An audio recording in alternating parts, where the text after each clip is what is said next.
It's all bullshit. Just do. You're living. How do you want to live? How do you want to die? How do you want to be remembered? That's it. That's it. Period. You want to be in control of your mind. You want to be in control of your mind. Emotional people, they're a wreck. They control, that emotion controls everything you do. Yeah. And what emotional people do is, like for instance, I always say this, they can have a beautiful life. Husband or wife, kids, everything they want. But it's the one thing that they don't have that makes them emotional. So that emotion makes them focus on what they don't have. Emotion makes them focus on everything negative, everything. Pity party, woe was me, this didn't happen. So your mind loves that. It loves talking to other people. Oh, this is all f***ed up, man. You know, think about it. People love to complain about everything. So when you're sitting there, you may spend weeks, months, years about the same thing. So what have you done? Nothing. There's no solution in that. Yeah. But most of us live there. Oh, this other guy got the pay raise, the other guy got this, the other guy got that. And we live in this emotional state of, woe is me. Nothing gets accomplished. Everybody's afraid of failure. It's embarrassing as. So how do you think I became successful when I failed every day of my life until I succeeded, which took a long time? The first thing I did was, all of you in this room want to be successful as hell. But the journey to success comes with a lot of what? Failure. So why the don't you teach yourself, like I taught myself, is how to fail properly. It's not saying be a failure. When I was 300 pounds, people think, oh, you really thought you could be a Navy SEAL? No. I think I was gonna lose the weight. But what it was how I was able to get over all the failure and all the embarrassment of failing was I told myself, you are gonna have to learn how to get up extremely fast because you are gonna have a million setbacks on this journey. And that's how I literally taught myself how to fail first. Because I knew that if I was afraid of failure, I would have never been able to be a Navy SEAL. I would have never been able to get to where I'm at today. So I went through and I literally at 300 pounds, or 297 to be exact, I sat back and I visualized how this journey is gonna look. In the first several months was nothing but failure. So how am I gonna get up the next morning when I failed the day before? How am I gonna eat this meal when I failed and I got fries and a milkshake again when I was supposed to get grilled chicken and rice? So I went through and I taught myself how to fail. And when you do that, you're able to get up extremely fast and you no longer care about the end result because you know if I want to be way up here, it's gonna take a bunch of small micro failures along the way. But you have to understand that that is part of the process. I made a decision, and my decision was to be the best person I could. And I basically, a lot of mornings I wake up and say, feelings. And that doesn't mean like, you know, don't take it literally, your feelings, but sometimes you have to go beyond what you're feeling. And my knees were guess what? I wanted to run. And I knew that, okay, you can get knee replacements, this and that. Like I said, it wasn't because of I ran too much. People always want to say, oh man, you ran so much so you your body. You know, you don't want to be like David Goggins. I hear it all the time. You don't want to be like David Goggins. I was in a spot that life forced me. I had a choice. I had a choice to be this guy or the guy that's in front of you. I had choices. I chose this path.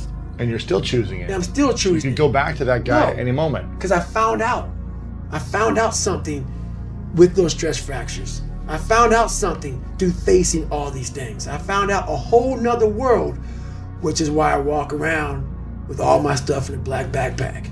Wow. I found out a whole nother way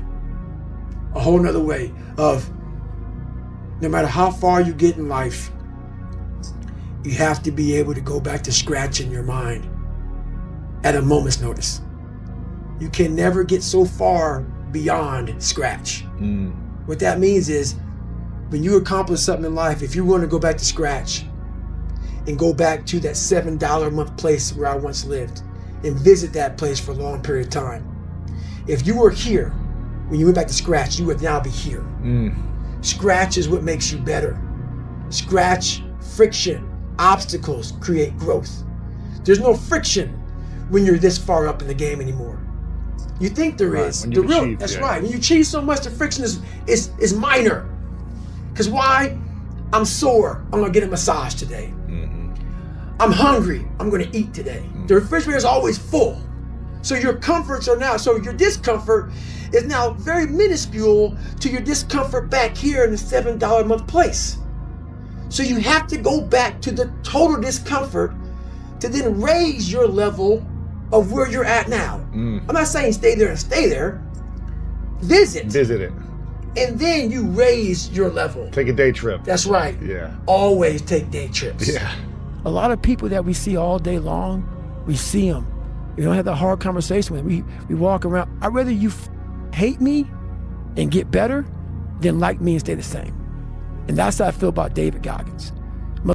Me hate, I hate you, David, man. I hate you, David. But I get better from it. I get better from it. And that's why when people see me and I know you're in my little foxhole. If you're in my foxhole and you become a piece of shit, hey, come here, brother. Let me talk to you real quick, brother. People don't like that shit, man. But I'm not gonna allow you to go to a place that's gonna be hard to get out of. It's gonna be hard. If I allow you to gain 5 more pounds, or allow you to take 4 more days off of school, or allow you to keep on procrastinating in your life, and I see it, and I tell Jennifer behind your back, I'm doing you no justice. Right. Zero justice. So where this world is now, you can't say a mother thing. I do.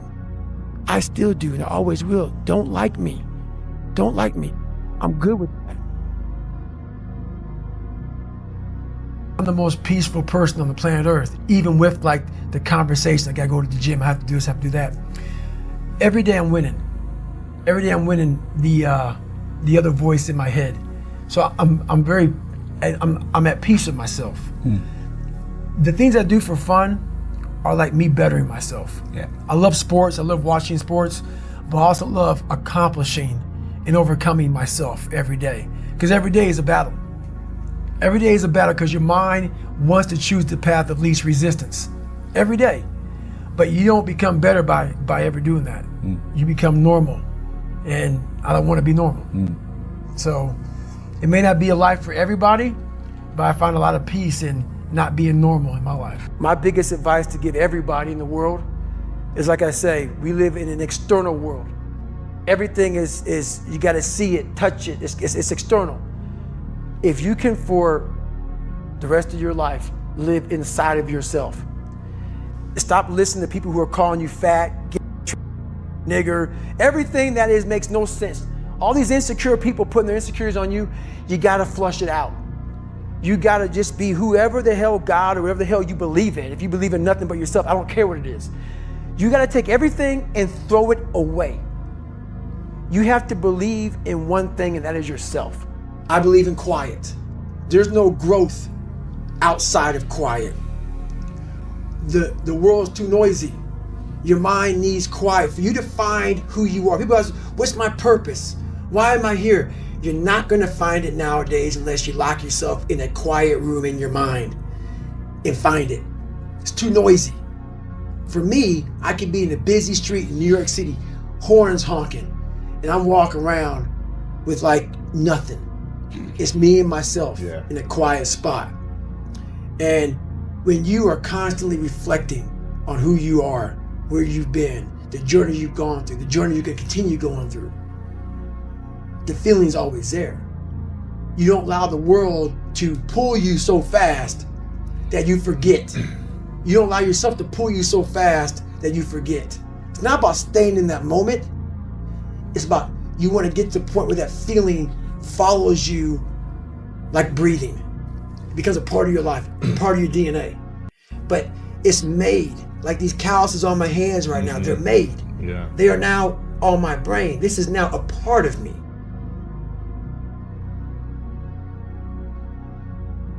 So one big thing is you have to learn how to fail.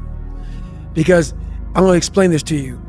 I had big dreams. A lot of us have big dreams, big goals. And when you have goals that are maybe outside your reach, you have to know that getting to that goal, you're going to have a lot of bad days, a lot of setbacks. So like when I was losing 106 pounds in 3 months, the first 2 months or first 2 weeks, it's like I was gaining weight. You know, I would lose a pound, gain 2.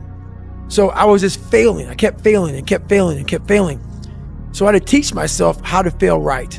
And what that means is when I fail, I can't spend much time in that fail zone.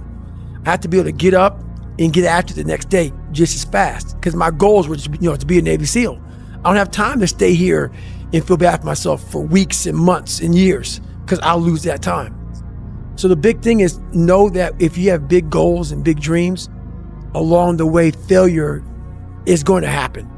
So how fast do you get up from that? And you got to teach yourself that. But the biggest key to success in anything you do is you got to have an unlimited supply of fucking fuck you. This drive and passion, and it may come from nothing. Like for me, there was no passion, no drive, no nothing. But I had this fire that I'm going to be somebody.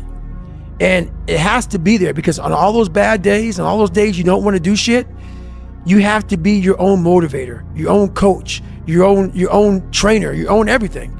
So to do that, you have to come into work, and work is whatever your work may be, ready to go.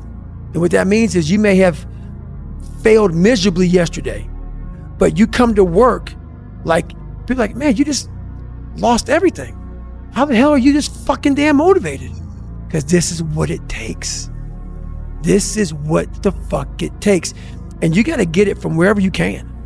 Whether you make up this illusion of your life or this false reality that gets you motivated, whatever gets you motivated, it's got to be here at the tip of your brain at all times.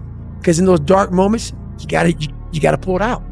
So that's the big thing for me, man. I was always fired up at all times. He was talking about there's people in these different, programs that do it for 30 days. And there's a lot of programs that are 30 days. Mm-hmm. And 30-day programs are good, but it's kind of a hack. Because while they say it takes 3 weeks to develop a habit or it's always this hacky shit. Whatever. I'm gonna tell you right now, 30 days ain't gonna do shit for you. The permanent, you wanna make it permanent. Permanent, you start talking about a year, 18 months, 2 years, that's a sacrifice. And when you commit yourself to something for a year, you're not gonna say, oh, I'm gonna let that go. Because in your mind, you have it clear as day.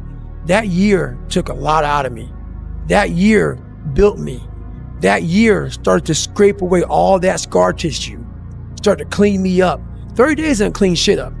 30 days just kind of covers up, put a blanket over it. It's like putting a rug over it. A year, it cleans you up nicely, man. Whatever your problem is, if you can dedicate yourself for a year to something, you can be a changed person. So I used to coach a lot of people. I don't coach anybody now. Got it, but you used to coach. I used to coach them. Okay. So what it was, my first question was, okay, what are you willing to give up? What are you willing to sacrifice? What are you willing to forgo? Because a lot of people, like this guy came in one time, I was a trainer. And he goes, man, I can stop doing anything but my frappuccinos. I go, fucking leave. Because I'm looking for that person like me. It's hard for people to understand how I lost 106 pounds in less than 3 months. I sat down at the table and I said to myself, what are you willing to give up? Everything. And when people come to me with that kind of mindset, I can work with you. When you are willing to strip yourself down to nothing and give everything, that's who I want to work with. Because now I can mold you into exactly who you want to be. When you put these restrictions up, and that's why my first question is, how bad do you want this? If it's as bad as you want to live or breathe or sleep, whatever the hell it may be, I can work with you. But a lot of people, most people don't want it that badly, which is why they always ask the question, man, how did you get to where you are? You know how to do it. You know exactly how to be you or how to be me. You don't want to do it. So I can't make you do it, and nor do I have the time or energy to force you into that place that I know you have to be to do it. There's no luck in this game, man. It may be a little bit of luck, but the luck happens after you bust your ass and you put yourself in that lucky situation. Luck doesn't happen. You put yourself in that situation where luck might fucking happen. And that's what people don't know. But to get there, luck ain't gonna happen. You have to put yourself in that situation, man. It takes a lot of work. I've never been healthy. Like, people think that the races I did in the military broke me. I was broken way before then. Numerous health problems before I even got in the military. Really? Numerous. I'm talking about, like, you're talking about like sickle cell. Yeah, I remember that. Twisted body from all the stress I was under as a kid. Yeah. Just a lot of different problems. Thyroid issue, adrenal issues, all kind of shit. And so then they got magnified as I got older. So I would go to the start line of a race, like Badwater, the 135-mile race to Death Valley.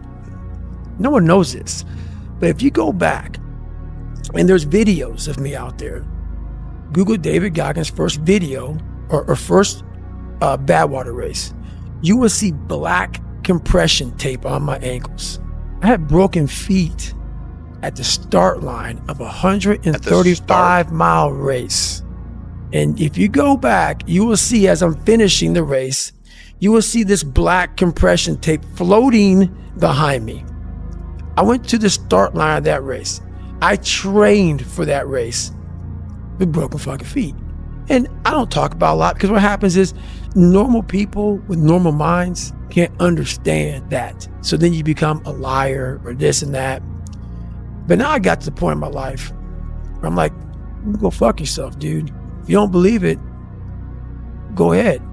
But I don't talk about a lot, because I know what I've done, and I know what the mind can do and where it can take you. I've experienced it over and over, and my mom has seen it over and over and over again, to the point where it's almost like I can't even believe sometimes, but I'm willing to go there. Hey, what were you doing for the last 65 hours? I know what I was doing.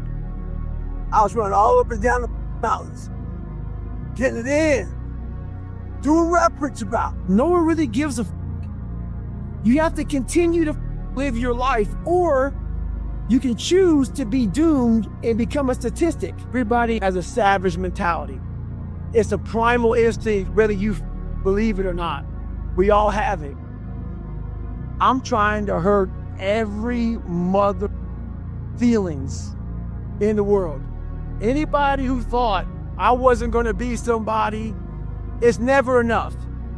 Like a dog. I got a little bulldog at home, and I can't feed that mother enough food. That's me. I leave no scraps on the table for anyone to pick up. And that's the mentality that you must have if you want to be great. People wonder, how do you stay hungry all the time?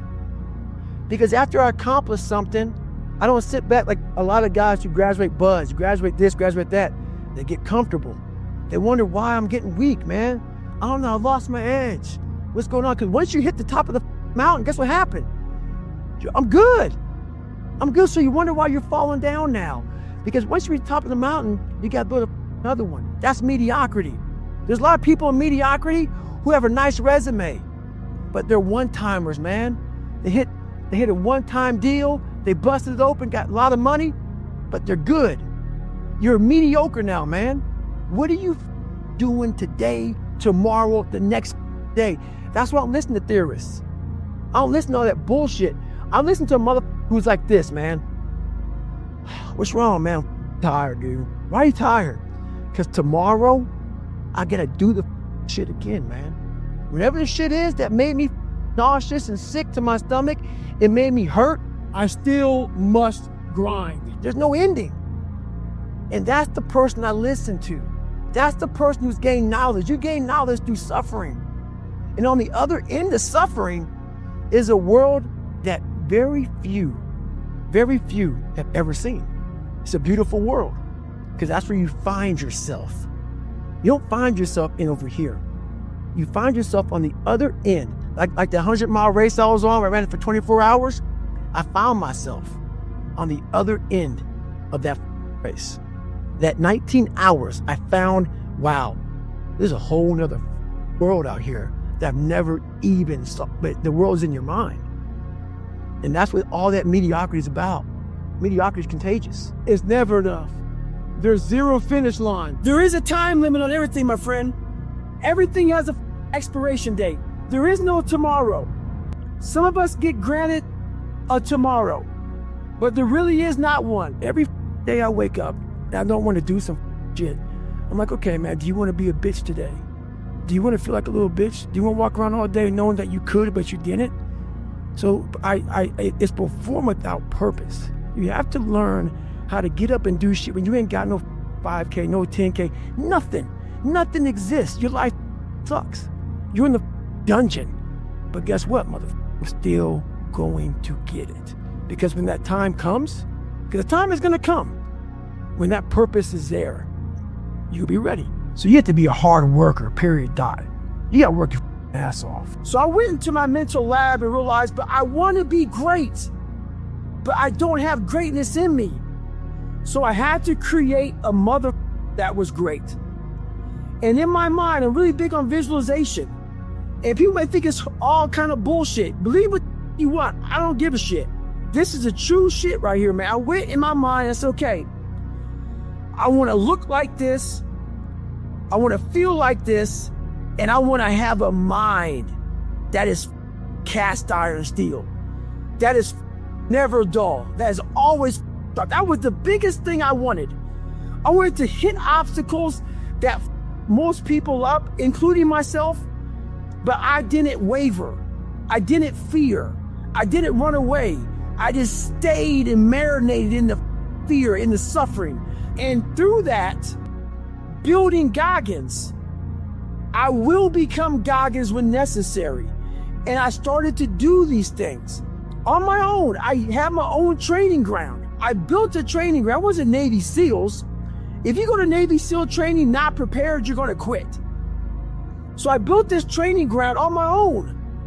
And I started doing these horrific things that David Goggins couldn't handle. But Goggins started slowly coming up. I started putting that visualization of the guy I wanted to create. And in that water, when things got hard, and I was training on my own, Goggins would appear. Goggins would appear. When David Goggins would come up, Goggins would smack him down. Turn your feelings off when it comes down to you wanting to be better. What that means is when that alarm clock goes off, your feelings got to go away. It's raining outside, it's cold outside, when you don't want to put those long hours in at work. That's what I'm talking about. Your feelings must go away. This is your new life. This is who you are. Your new norm is you wake up and you suffer. When you know everybody's gone home to their families, but you want to be the top salesperson in the world? Or you want to be the best lawyer in the world? Real it is? When everybody leaves to go home and there's only one light on in a building, a 15-story building, and only one office. Every office is dark. There's one office with one light on, and as those motherfuckers go from the club, they look up every day, 2 o'clock in the morning, they see that, and that light's always on. That's the mother right there you gotta be. I'm talking about the grind. The grind. Your feelings have to go away. I choose to keep going forward, but you get to a spot in that race where you don't know what to do. And that's when you find out what you're made of. And I made a decision to go all the way in. And a lot of us have this mindset of balanced. But if you want to be part of that 1%, I'm sorry to say, you got to throw that balanced shit in the wind. The only way you can do it is if you go all the way in. It's okay to be unbalanced for a while. It's okay. Don't be all this stuff people say. You got to be balanced. To be the best in the world at what you do. It's not about being a Navy SEAL, people. The best at what you do, you have to be unbalanced to find every bit of energy and strength that you have to pull it off. Then you get balanced once you become great and talk to your family and say, I'll be home, but not today. So the thing about it is the unbalanced mind allows you to do everything at a level that most can't even fathom.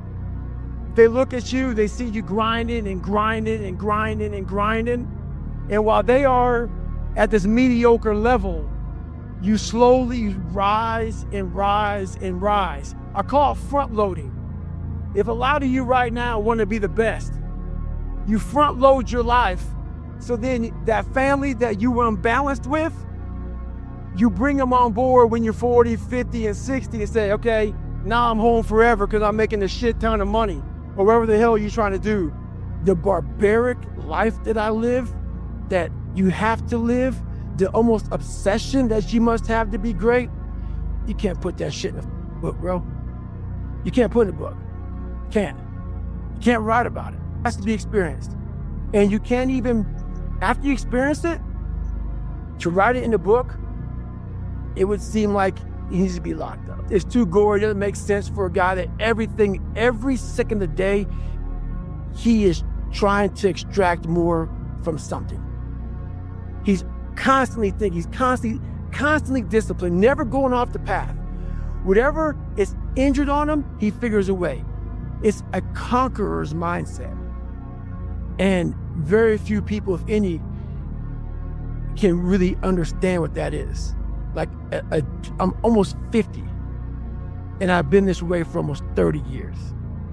They say, no, we're gonna drag you through this. And that's kind of how it happened over a period of time. This man evolved. Goggins became the guy that can withstand all kind of torture and pain and keep coming after you. Where everybody's getting weaker, I'm getting stronger. It's not about the running, the swimming, the push-ups, the sit-ups. It's about what those things do for your mentality. You don't get better on the daggone couch. You get better by coming out here and getting after it every daggone day. My journey has pushed me so far, so lonely in my head, and a lot of lonely, it's called the unseen work. No one knows what the David Goggins really does. You see a 1-minute snippet, you read a little book. The shit I do on a daily basis gives me that very confidence. I know I've built belief that I may have failed, but building that belief I know I just didn't figure it out yet. Not that I can't do it, I just didn't figure it out yet. And that's what all that is. And I've also built up an insanely high pain tolerance by having that dog. I'm not trust me, man, I was born some sickly little abused kid, afraid of everything. But I built up that dog. And once you build that dog in you, man, the pain and the suffering and the lonely nights and the unbalanced, if you put the right people in that foxhole with you, you are dangerous, mother. The lessons aren't learned at the top of the mountain, my friend. The lessons are learned in the middle, at the beginning, never at the very top. It's so easy to be great nowadays, my friend, because most people are weak. Most people don't want to go to that extra mile. Most people don't want to find that extra because it sucks. It's miserable. It's lonely. It's not just the 3 reps. It's what happens to those 3 reps that make you better. Never to the bare minimum. We're only 1% away from true greatness. I was only 1% from making that money, from being where I want to be, from having everything in life that I've ever dreamed of. But it's that 1% that we sleep on. It's that 1% that we wake up in that morning, we're like, you know what? Not today, maybe tomorrow. Well, guess what? That's why it's so easy to be great nowadays, because most mother are weak. And if all you do is when you are trying to hit that mother snooze button on life, not in the morning, on life, just know this, all it takes is thinking about all those weak mother who are taking a day off. There's no cheerleaders. There's no crowds cheering you on. That's what makes you powerful, is when the only cheerleader is you. By yourself. That's what forces you. It's not, come on, man, you can do this. And you got 20 people, or the Boston Marathon with 26.2 miles of people cheering you on, and you're bonking at mile 18. No, man. You alone on a 1 mile track, and that 1 mile track could be anything. and there's no one there but you. And then you have to do a live autopsy and dissect. And those demons come out, man. We all got them. Whether you got childhood, whether you're a bully, whether you think that you're stupid, whether your mom wasn't there, your dad wasn't there, whether you're 11, whatever the you're going through in your life. That judgment's there. Everything becomes so real and clear.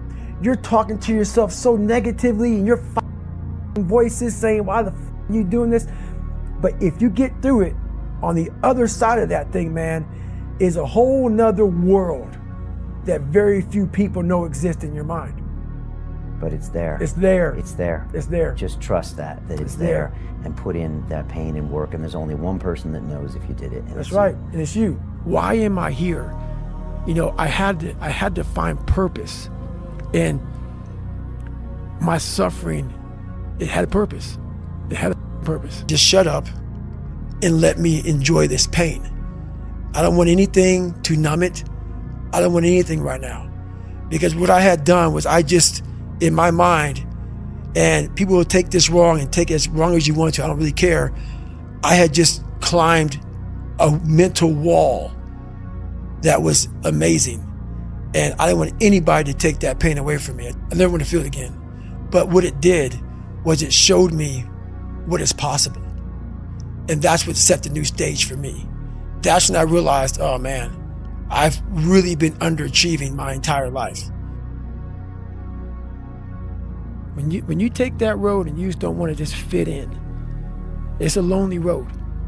It's a lonely road, and you get a lot of haters, man. And like I tell people all the time, man, if I can walk on water, just say it's because I couldn't swim. I'll tell you that right now. Yeah. Anything that makes me feel that fear feeling is going to get overcome. You go do it. It's going to get conquered. That's almost like fear is my ultimate guide. And where you're supposed to be of going. where I'm supposed to be going. Yeah. It's my ultimate guide. Those scars are real. Those scars are proof that, you know, your past is real.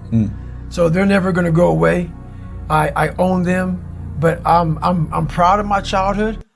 I'm proud because without all of these lessons in life, and everybody says this bull, I mean it. I mean it, because I was able to look at my childhood and how I grew up as the ultimate training ground for my life. I didn't care about losing weight. I didn't care about being the fastest person. I wasn't making the Olympics. I wasn't going to pros. I could barely read and write when I was in a junior in high school. I wasn't going anywhere. I saw working out as a way for me to build calluses on my mind. I had to callous over the victim's mentality. So I watched these movies. I talked about Rocky last time I was on here. I always equated training to mental toughening. Like, it always looked brutal. People waking up early and doing all these things. And it looked horrible. I was like, wow, man, I gotta start doing that. Not to get better, bigger, and stronger, but that is what's gonna build me. That looks uncomfortable. That looks brutal. And getting up early, I don't wanna do that. So I made this long list of things that I don't wanna do. And through that, I found myself. I started, I'm like, you guys aren't doing in high school. You guys aren't getting up at 5 o'clock in the morning, running over here in this golf course. So I started seeing myself very differently than the average human being. I was like, hang on a second. I have something they don't have. And that's when I started to develop these things through working out. It was this great, never-ending work ethic. And through work ethic, I developed self-esteem. I want to push myself to that limit and see what happens. People cap themselves. They look at somebody, and because their mind can't imagine it, they then start talking shit. He has to be doing this, or he has to be doing that. There has to be some trick. There has to be some potion. This is bullshit. No, it's because you cannot allow your mind to open up for the possibility of it can be done, which is why you being people are where they are today. Yeah. Because you shackled your mind to have limits. And everybody has a limit, but find it first. You got a limit? I haven't found it yet. I don't think you have. I haven't found it yet. It's pretty crazy. It's crazy. I I haven't found it yet. I find it at times, but what happens is I then figure out how to get around it, through it, above it, climb over it. So those limits, I'm always, that's what I said, I taught myself how to fail. I'm always skirting on that like limit of like, okay, I'm there. Okay, I failed. But I was right there. What did I miss? What did I miss? Oh, that's what I fucking missed. And then it happens. They'll gain something from it because that's why you're watching me. Think about it, man. See, people like you're talking about that, during the speech, people get hurt by these people. I love them. You're telling me every day, because I used to be a weak motherfucker too. You're showing me every day who you are. You 23 million people. You're watching me, but you don't want to admit you're watching me. This is great. I know exactly who you are. So while they want to come on, some of them want to come on and offend me, but you gotta see what's up with Goggins. You gotta see what's up with him. Must see TV. So you gotta watch it. So that's amazing. I don't even know who the fuck you are. Never will. Never will. Because you haven't done enough for me to take notice. But you know who the fuck I am.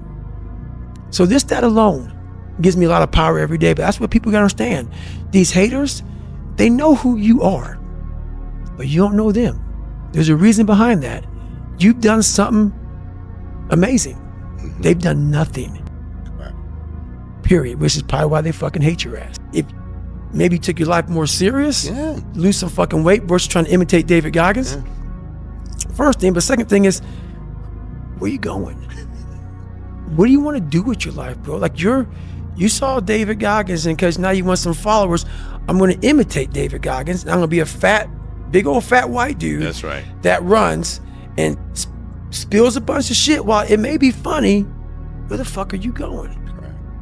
You look like late 20s, early 30s. Yeah. Where the fuck are you going, bro? Not very long or like, far. Life right now needs to really be kicking you in the back of the head saying, look, man, our time frame is done. Because what people don't get about life is up until you're about 30, you're fucked. You know what you're doing. You're kind of just scrambling around unless you have good direction. Then you might figure it out from 30 to 50 something, maybe 60. And then the back half of your life, you're fucked. So 2/3 of your fucking life, you suck. So the more you fuck up that middle part, from 30 to 50, 40 to 60 ish, you only got about good 25 years of like, man, I'm killing it out here. People don't get that. So you're fucking around out here, running around your shirt off, and you're in that window now of like, you're starting to waste time, bro. You're starting to waste time. Do you think if I taught myself kindness, and I agree with it, guys, so many people take me out of context, it's ridiculous. Take it however you want to take it. When I was 300 pounds, where do you think that conversation would have got me if I spoke kindness to myself? I'll tell you where it gets me. Right back to 7-Eleven, another box of mini chocolate donuts and a chocolate milkshake.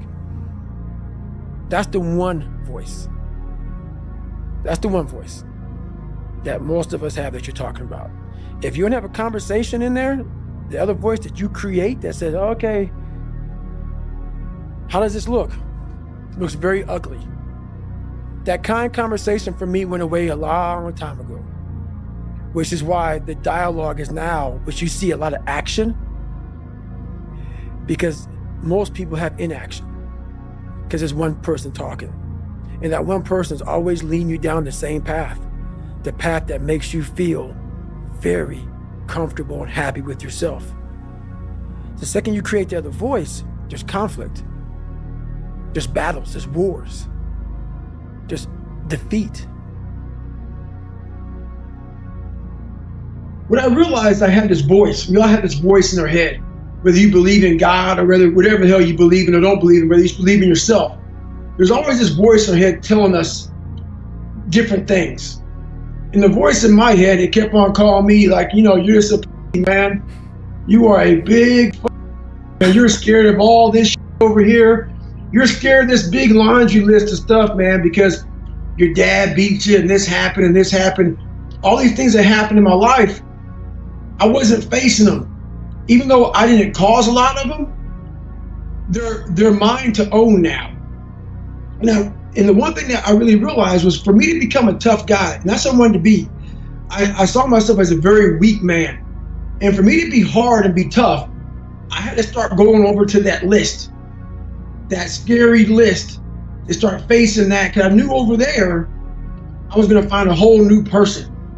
Because if I kept on doing the things that made me feel comfortable, I was going to continue being that same person I always was, the lying, insecure, fearful person living this nice, comfortable life of mine. So I just designed a very uncomfortable world for David Goggins. And in that world, I found a whole new different, that's where I created Goggins. So there's David Goggins and there's Goggins. I created Goggins in that world over there of mine. A human being is not so human anymore. We have the ability to go in such a space if you're willing to suffer, and I mean suffer. Your brain and your body, once connected together, can do anything. I believe in patience. And trust me, you will come up real fast. Without being driven or obsessed, this motivation fades. Everything is good, you're motivated. It's that person when all hell breaks loose and everything falls apart that says, I still got to get it in. And that's what keeps me, those are the sparks. Like, I look at motivation as just a spark. It's like kindling. How a big fire starts, it starts with a little smoke. It starts with a little cigarette being thrown in the woods. Next thing you know, all California burn up. That's what I've been doing my whole life, is I find these little sparks. And once that little thing takes off, that's a 1 hour fuel. Then you got 10 hour fuel. Then you can move that thing to a 10,000 hour fuel. These big logs and big trees that burn for days. And that's where you want to bring that motivation. That's where you want to bring that drive. So if you have no kindling, the kindling is me going out with these young guys saying, all right, you're 43, it's a 20-year-old, keep up with them. That kindling now, when I leave those young guys, it has now become that 10-hour fuel. And now that 10,000 hour fuel that I use throughout my whole life. I use that throughout my whole life, man. Hey, this summer at 43, you went out there and you did that, man. So, you're not giving up yet. You're not done yet. Not today. You're not done today. I'm constantly trying to put goals in front of me, but the biggest thing is I'm trying to find more of myself. And the only way I can find more is to silence the world out as much as I can, because it's getting busier every day. It's getting faster. And the faster it gets, the more you are missing who the you are. So I trap my own mind a lot and say, look, man, I put my phone away, I put shit away, and I go dark. Shut off technology. You have to go dark. We're not able to think. The most powerful weapon in the world, we walk around with it. It's our mind, it's our brain. You have to be able to go into a very dark place in your mind and figure who you are. Go back to what you want to do. What's your purpose? We can't figure our purpose out, or why we're here, or why we're even born, or whatever, because it's so loud in our mind. We don't have any quiet time with ourselves to sit back and say, what do I really want? There's so many different dialogues in our head that we can't think. So my biggest thing is, you have to be alone in a very dark place in your mind to think about what is important to you. Make up your own mission statement. What do you want to be in life? And once you do that, now you can work with somebody to get better. You can work with yourself to get better. But until you know what you want to stand for, you will always just be sitting down. You'll never stand for anything. When you really sit back at your life and you are in that dark room and you're looking at where you started from, and you tell yourself, God, dog, man, my mom is this way, my soon-to-be stepdad got murdered, my dad beat the shit out of me, I can't read and write to save my soul, I've lied about it to everybody, I've cheated on all these tests. My God, man. And then you put a goal in your mind. How are you gonna feel, man, when you accomplish this goal coming from that shit? Coming from the hell you came from. A lot of people start from a good starting point. They have a good foundation. What if you can surpass all of these mother? If everybody who was way up here started up here, and you started with no legs. You had to grow legs to even start walking, and then crawling, and then running, and then you start passing people and all this given to them. I had to use all this negative shit that was making me weak.